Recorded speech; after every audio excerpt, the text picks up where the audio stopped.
కేవలం పరుష పదజాలం వాడటానికే గత గవర్నమెంట్లో ఎక్కువ ప్రయారిటీ ఇచ్చారనేది ఇప్పుడు మంత్రులు కానీ ఎమ్మెల్యేలు కానీ వ్యాఖ్యలు ఇస్తున్నారు. దాని మీద ఏం కాదు. పరుషుల పదజాలం వాడుంటే మేము తప్పు చేస్తుంటే ప్రజలు మమ్మల్ని ఏం చేశారో మీకు తెలుసు. ప్రజలు ఈరోజు అదే పని కానీ చేస్తే రేపు మిమ్మల్ని ఏం చేస్తారో చూసుకోండి. కేవలం పరుష పదజాలం వాడటానికే గత గవర్నమెంట్లో ఎక్కువ ప్రయారిటీ ఇచ్చారనేది ఇప్పుడు మంత్రులు కానీ ఎమ్మెల్యేలు కానీ వ్యాఖ్యలు ఇస్తున్నారు. దాని మీద ఏం కాదు. పరుషుల పదజాలం వాడుంటే మేము తప్పు చేస్తుంటే ప్రజలు మమ్మల్ని ఏం చేశారో మీకు తెలుసు. ప్రజలు ఈరోజు అదే పని కానీ చేస్తే రేపు మిమ్మల్ని ఏం చేస్తారో చూసుకోండి. మొబైలు నా ఫోను ఇప్పుడు కాదు, నేను యువజన కాంగ్రెస్ 2002లో యువజన కాంగ్రెస్ అప్పటి నుంచి ఒకటే ఫోన్ నంబరు 9848047522 అదే నెంబర్ వాడతా. ఇంక ఫోన్లు మార్చేది లేదు, లేదు ఇంకోటి లేదు. వాళ్ళకి ఏది కావాలంటే అది సహకరిస్తాం. సమాధానాలకి అవ్వకుండా ఏముంటుంది ఇందులో ఉన్న వాస్తవాలే కదా. ఇందులో దాపరికేం లేదు, దాగుడు మూతలు లేవు. వాళ్ళు రమ్మన్నారు, సహకరించాం, వాళ్ళు అడిగిన దానికి అన్నిటికీ సమాధానం చెప్పాం, రాతపూర్వం కూడా రాసుకున్నారు. కేవలం పరుష పదజాలం వాడటానికే గత గవర్నమెంట్లో ఎక్కువ ప్రయారిటీ ఇచ్చారనేది ఇప్పుడు మంత్రులు కానీ ఎమ్మెల్యేలు కానీ వ్యాఖ్యలు ఇస్తున్నారు. దాని మీద ఏం కాదు. పరుషుల పదజాలం వాడుంటే మేము తప్పు చేస్తుంటే ప్రజలు మమ్మల్ని ఏం చేశారో మీకు తెలుసు. ప్రజలు ఈరోజు అదే పని కానీ చేస్తే రేపు మిమ్మల్ని ఏం చేస్తారో చూసుకోండి. అంతేగాని నేను ఇంకోటి చెప్పా, మీరు పోలవరం కడితే మేము హర్షిస్తామని చెప్పా, అమరావతి కడితే మేము హర్షిస్తామని చెప్పా, సూపర్ 6 అమలు చేయండి హర్షిస్తామని చెప్పా. కానీ దాని గురించి ఆలోచన చేయకుండా రెడ్ బుక్ తీయాలా, జోగి రమేష్ను బొక్కలు వేయాలా, జోగి రమేష్ కొడుకుని అన్యాయంగా ఇరికించాలా. ఇది కరెక్ట్ కాదు కదా, ఇది మంచిది కాదు కదా. అపంశుభం తెలియని వాళ్ళు ఏం చేశారు, మేము ఉన్నాం కదా, సరే మా మీదే కక్ష ఉంది తీర్చుకోండి, ఇది కరెక్ట్ కాదని చెప్పేసి మీ ద్వారా. పార్టీ సపోర్ట్ ఎంతవరకు ఉందంటే మీరు ఒంటరిగానే ఫైట్ చేస్తున్నట్టున్నారు. పార్టీ సపోర్ట్ ఎంతవరకు ఉంది? అసలు పార్టీ సపోర్ట్ నాకు అర్థం కాదు. పార్టీ సపోర్ట్ నేను మంచివాడిని, నా దగ్గర నీతి ఉంటే ఎవరైనా నిలబడతారు. జోగి రమేష్ బలహీన వర్గాల్లో అంటే అంచెలంచెలుగా ఎదిగాం కాబట్టి ఒకళ్ళు తీసుకొచ్చి నన్నేమి ఇక్కడేమో ఎక్కించలా, ఎవరో తీసుకొచ్చి ఇక్కడ కూర్చోబెట్టలా. యువజన కాంగ్రెస్ నుంచి మెట్టు పేర్చుకుంటే ఇట్లా ఎక్కాం, అంతేకాని ధనమంది తీసుకొచ్చి నన్నే అందరం ఎక్కించలా. పార్టీ సపోర్ట్ పూర్తి సపోర్ట్ ఉంటుంది. ఎందుకు ఉండదు? తప్పు చేయనంత వరకు పార్టీ సపోర్ట్ ఉంటుంది. జగన్మోహన్ రెడ్డి గారి సపోర్ట్ ఎందుకు ఉండదు? నువ్వు ఎట్లా కొనుక్కున్నావో డబ్బులు పెట్టి మేమంతే కదా కొనుక్కుంది. ఏదో తప్పుడు భూమి అయితే మేమెందుకు కొనుక్కుంటాము, మేమెందుకు అమ్ముతాము? టోటల్గా మీకు మొత్తం కూడా వివరాలతో సహా డాక్యుమెంట్తో సహా రేపు మీకు మొత్తం అక్రమ కేసులు బనామా ఇచ్చారు కదా, దీని మీద మీరు ఎలా? న్యాయస్థానాలు ఉన్నాయి కదా, న్యాయం ధర్మం ఉంటుంది, తప్పనిసరిగా న్యాయమే గెలుస్తుంది. Okay sir.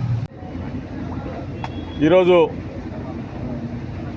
చంద్రబాబు నాయుడు గారి ఇంటి దగ్గరికి నిరసన తెలియజేయడానికి వెళ్ళిన కేసు సంబంధించి పోలీస్ అధికారులు నోటీస్ ఇచ్చారు. ఆ ప్రశ్నలకి వారు అడిగిన దానికి సమాధానం చెప్పడం మీదట జరిగిన వాస్తవాలని నేను ఎందుకు చంద్రబాబు నాయుడు గారి దగ్గరికి ఇంటి దగ్గరికి వెళ్ళవలసి వచ్చింది, ఎందుకు నిరసన తెలియజేయవలసి వచ్చింది, ఆ పరిణామాలన్నీ కూడా మాజీ మంత్రి ప్రస్తుత స్పీకర్ అయ్యన్న పాత్రుడు గారు గౌరవ ముఖ్యమంత్రి ఆనాటి ముఖ్యమంత్రి జగన్మోహన్ రెడ్డి గారిని ఉద్దేశించి సభ్య సమాజం తలదించుకునే విధంగా మాట్లాడిన భాష చాలా అప్రతిష్ట పాలు చేసే విధంగా, రాజకీయ వ్యవస్థని దిగజార్చే విధంగా నా కొడక, అట్ట నా కొడక, ఇట్ట నా కొడక అని చెప్పేసి చాలా చండాలంగా మాట్లాడిన భాషకి నా మనసు చెలించింది. కాబట్టి రాజకీయాల్లో ఇటువంటి వ్యక్తులు కూడా ఉంటారా? ముఖ్యమంత్రిని పట్టుకొని అట్టనా కొడక, ఇట్టనా కొడక, అమ్మ నా బూతులు తిట్టే సాంప్రదాయం కరెక్టా అని చెప్పేసి మనసు చివుమంది. చంద్రబాబు నాయుడు గారి దగ్గరికి వెళ్ళి తెలియజెప్తే 40 సంవత్సరాల సుదీర్ఘ అనుభవం ఉన్న చంద్రబాబు నాయుడు గారు అన్న అటువంటి వ్యక్తుల్ని మందలిస్తే రాజకీయాల్లో కొంచెం విలువలు పెరుగుతాయన్న ఉద్దేశంతో ఆ రోజున చంద్రబాబు నాయుడు గారి ఇంటి దగ్గరికి వెళ్ళి నిరసన తెలియజేద్దామని చెప్పేసి వెళ్ళిన సందర్భంలో అక్కడ వెళ్ళిన నా మీదే దాడి జరగటం, నాతో పాటు వచ్చిన వాళ్ళని కొట్టడం, నా కారుని ధ్వంసం చేయడం ఇవన్నీ కూడా జరిగిన పరిస్థితులన్నీ కూడా మీడియా ద్వారా ప్రజలందరూ కూడా చూశారు. నేను ఇప్పటికీ చెప్తా ఉన్నాను, రాజకీయాల్లో విలువలు విశ్వసనీయత అవసరం. ఈరోజు గతంలో మేమున్నాం, ఈరోజు మీరు వచ్చారు. మిమ్మల్ని ప్రజలు చాలా బ్రహ్మాండమైన మ్యాండేట్ గెలిపించారు. మీరు చేయవలసిన బాధ్యతలు చాలా ఉన్నాయి. కానీ జోగి రమేష్ని అరెస్ట్ చేద్దామా, జోగి రమేష్ కొడుకుని మానసికంగా ఒత్తిడి చేద్దామా, అరెస్ట్ చేసి సబ్జెక్టులో పెట్టాం. ఇవన్నీ క్షణికావేశం, మనం ఆనందం పొందటానికి పనికొచ్చే తప్ప చరిత్ర మరీ పునరావృతం అవుతుంది. దయచేసి పాలకులు ఆలోచన చేసుకోమని అడుగుతా ఉన్నాను. ఇది కక్ష సాధింపు కుట్రలతో రాజకీయాలు చేస్తే మరలా మీరు మనుగడ సాధించలేదు. ప్రజలు చూస్తూ ఉన్నారు. అభంశుభం తెలియని నా కొడుకు మీద ఎగిరిగోల్డ్ ఏంటి, ఎగిరిగోల్డ్ ఆశ ఎవడన్నా కొంటాడండి? డబ్బులు పెట్టి మీరు ఏ విధంగా కొనుక్కున్నారు? కేవలం పరుష పదజాలం వాడటానికే గత గవర్నమెంట్లో ఎక్కువ ప్రయారిటీ ఇచ్చారనేది ఇప్పుడు మంత్రులు కానీ ఎమ్మెల్యేలు కానీ వ్యాఖ్యలు ఇస్తున్నారు. దాని మీద ఏం కాదు. పరుషుల పదజాలం వాడుంటే, మేము తప్పు చేస్తుంటే ప్రజలు మమ్మల్ని ఏం చేశారో మీకు తెలుసు. ప్రజలు ఈరోజు అదే పని కానీ చేస్తే రేపు మిమ్మల్ని ఏం చేస్తారో చూసుకోండి. కేవలం పరుష పదజాలం వాడటానికే గత గవర్నమెంట్లో ఎక్కువ ప్రయారిటీ ఇచ్చారనేది ఇప్పుడు మంత్రులు కానీ ఎమ్మెల్యేలు కానీ వ్యాఖ్యలు ఇస్తున్నారు. దాని మీద ఏం కాదు. పరుషుల పదజాలం వాడుంటే, మేము తప్పు చేస్తుంటే ప్రజలు మమ్మల్ని ఏం చేశారో మీకు తెలుసు. ప్రజలు ఈరోజు అదే పని కానీ చేస్తే రేపు మిమ్మల్ని ఏం చేస్తారో చూసుకోండి. మొబైలు, నా ఫోను ఇప్పుడు కాదు, నేను యువజన కాంగ్రెస్ 2002లో యువజన కాంగ్రెస్ అప్పటి నుంచి ఒకటే ఫోన్ నంబరు 9848047522 అదే నెంబర్ వాడతా. ఇంక ఫోన్లు మార్చేది లేదు, అది ఇంకోటి లేదు. వాళ్ళకి ఏది కావాలంటే అది సహకరిస్తాం. మీరు చెప్పిన సమాధానాలకి సాటిస్ఫై అయ్యారు? అవ్వకుండా ఏముంటుంది ఇందులో? ఉన్న వాస్తవాలే కదా. ఇందులో దాపరికేం లేదు, దాగుడు మూతలు లేవు. వాళ్ళు రమ్మన్నారు, సహకరించాం, వాళ్ళు అడిగిన దానికి అన్నిటికీ సమాధానం చెప్పాం, రాతపూర్వం కూడా రాసుకున్నారు. కేవలం పరుష పదజాలం వాడటానికే గత గవర్నమెంట్లో ఎక్కువ ప్రయారిటీ ఇచ్చారనేది ఇప్పుడు మంత్రులు కానీ ఎమ్మెల్యేలు కానీ వ్యాఖ్యలు ఇస్తున్నారు. దాని మీద ఏం కాదు. పరుషుల పదజాలం వాడుంటే, మేము తప్పు చేస్తుంటే ప్రజలు మమ్మల్ని ఏం చేశారో మీకు తెలుసు. ప్రజలు ఈరోజు అదే పని కానీ చేస్తే రేపు మిమ్మల్ని ఏం చేస్తారో చూసుకోండి. అంతేగాని నేను ఇంకోటి చెప్పా, మీరు పోలవరం కడితే మేము హర్షిస్తామని చెప్పా, అమరావతి కడితే మేము హర్షిస్తామని చెప్పా, సూపర్ 6 అమలు చేయండి హర్షిస్తామని చెప్పా. కానీ దాని గురించి ఆలోచన చేయకుండా రెడ్ బుక్ తీయాలా, జోగి రమేష్ను బొక్కలు వేయాలా, జోగి రమేష్ కొడుకుని అన్యాయంగా ఇరికించాలా, ఇది కరెక్ట్ కాదు కదా. ఇది మంచిది కాదు కదా. అపంశుభం తెలియని వాళ్ళు ఏం చేశారు? మేము ఉన్నాం కదా, సరే మా మీదే కక్ష ఉంది, తీర్చుకోండి. ఇది కరెక్ట్ కాదని చెప్పేసి మీ ద్వారా. పార్టీ సపోర్ట్ ఎంతవరకు ఉందంటే మీరు ఒంటరిగానే ఫైట్ చేస్తున్నట్టున్నారు. పార్టీ సపోర్ట్ ఎంతవరకు ఉంది మీకు? అసలు పార్టీ సపోర్ట్ నాకు అర్థం కాదు. పార్టీ సపోర్ట్ నేను మంచివాడిని, నా దగ్గర నీతి ఉంటే ఎవరైనా నిలబడతారు. జోగి రమేష్ బలహీన వర్గాల్లో అంటే అంచెలంచెలుగా ఎదిగాం కాబట్టి ఒకళ్ళు తీసుకొచ్చి నన్నేమి ఇక్కడేమో ఎక్కిసలా, ఎవరో తీసుకొచ్చి ఇక్కడ కూర్చోబెట్టలా. యువజన కాంగ్రెస్ నుంచి మెట్టు పేర్చుకుంటే ఇట్లా ఎక్కాం, అంతేకాని ధనమంది తీసుకొచ్చి నన్నేమి అందరం ఎక్కించలా. పార్టీ సపోర్ట్ పూర్తి సపోర్ట్ ఉంటుంది. ఎందుకు ఉండదు? తప్పు చేయనంత వరకు పార్టీ సపోర్ట్ ఉంటుంది. జగన్మోహన్ రెడ్డి గారి సపోర్ట్ ఎందుకు ఉండదు? నువ్వు ఎట్లా కొనుక్కున్నావో డబ్బులు పెట్టి మేమంతే కదా కొనుక్కుంది. ఏదా తప్పుడు భూమి అయితే మేమెందుకు కొనుక్కుంటాము, మేమెందుకు అమ్ముతాము? టోటల్గా మీకు మొత్తం కూడా వివరాలతో సహా డాక్యుమెంట్తో సహా రేపు మీకు మొత్తం అక్రమ కేసులు బన్యాం ఇచ్చారు కదా, దీని మీద మీరు ఎలా?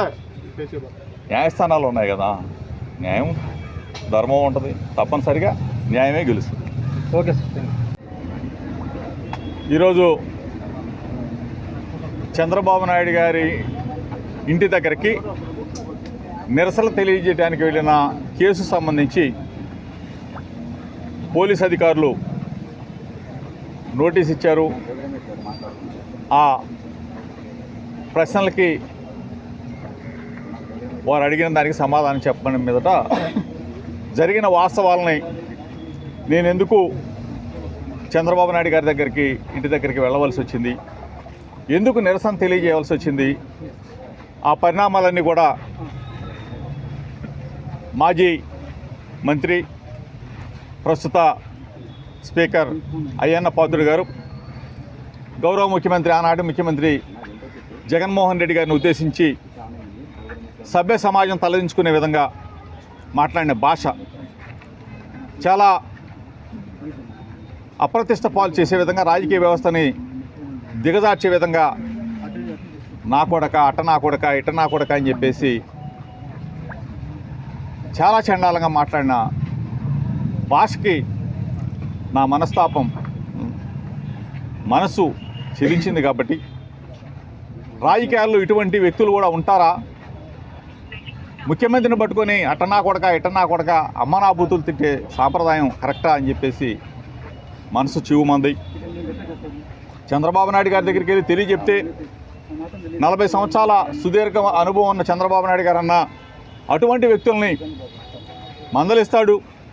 మందలిస్తే రాజకీయాల్లో కొంచెం విలువలు పెరుగుతాయన్న ఉద్దేశంతో ఆ రోజున చంద్రబాబు నాయుడు గారి ఇంటి దగ్గరికి వెళ్ళి నిరసన తెలియజేద్దామని చెప్పేసి వెళ్ళిన సందర్భంలో అక్కడ వెళ్ళిన నా మీదే దాడి జరగటం, నాతో పాటు వచ్చిన వాళ్ళని కొట్టడం, నా కారుని ధ్వంసం చేయడం, ఇవన్నీ కూడా జరిగిన పరిస్థితులన్నీ కూడా మీడియా ద్వారా ప్రజలందరూ కూడా చూశారు.